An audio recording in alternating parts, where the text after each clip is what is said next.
We finally made it to the last DLC in Season Pass 2, and today we have to talk about if it was worth the wait. That plus the question of if they'll make any more DLC in the future for things like Super or GT. So we start off here playing as Goku in the final battle against Kid Buu. It sets up the rest of what we see, since obviously the main focus is getting to the final battle against Oob. Once Kid Buu is finally defeated, we get the time skip where all the characters are now older. There's a lot of nice dialogue between them, and it follows the same exact thing that you would expect from the other parts of the game, giving the fans exactly what they want, including all the little details. We even get some chances to see more of the bond that Goku has with Pan, and it's pretty sweet, I can't lie. We also have the chance to travel around again and do up to 10 new sub-stories, including one with Master Roshi doing his usual shenanigans and another with one of Piccolo's fanboys. But the main event here is obviously the fights we take part in for the tournament itself. It goes back to the ground battles we had in the last DLC, and it's so much fun here. First of all, I love that we had the chance to play as Pan in her fight against Wild Tiger. Then the big fight between Goku and Oob was really good too. It was hilarious seeing the fight start off and hearing Goku talk shit about his family.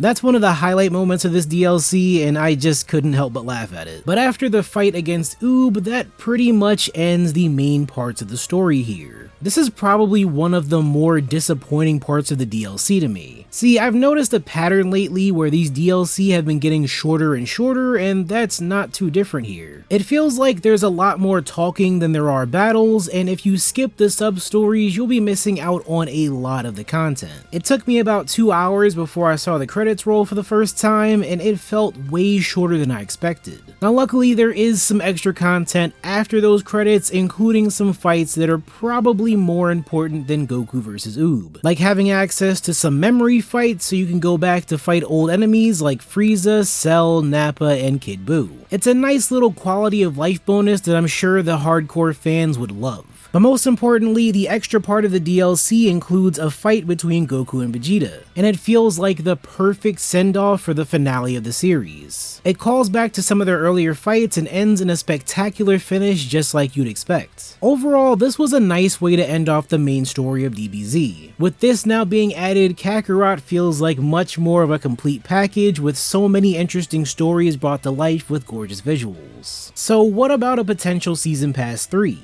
If they do take the route of making it cover the arcs in Super like the Tournament of Power and the Zamasu arc, then that would be pretty nice. We already have the first 2 movies covered from past DLC, so why not go ahead and keep that train rolling? Honestly though, I would kill to see them do something with GT. Granted, it's not canon of course, but having CyberConnect 2 work their magic on some sick Super Saiyan 4 visuals would be crazy. Unfortunately, that would probably mean they have to make DLC for all the arcs in GT, which I kinda don't want, but it would still be nice to see them bring something from that series to life just for the fans. Let me know in the comments what you would want to see for any future DLC. Or hell, if you think the DLC should just stop right here, let me know about that too. Subscribe for more videos just like this one, and I'll see you all in the next video.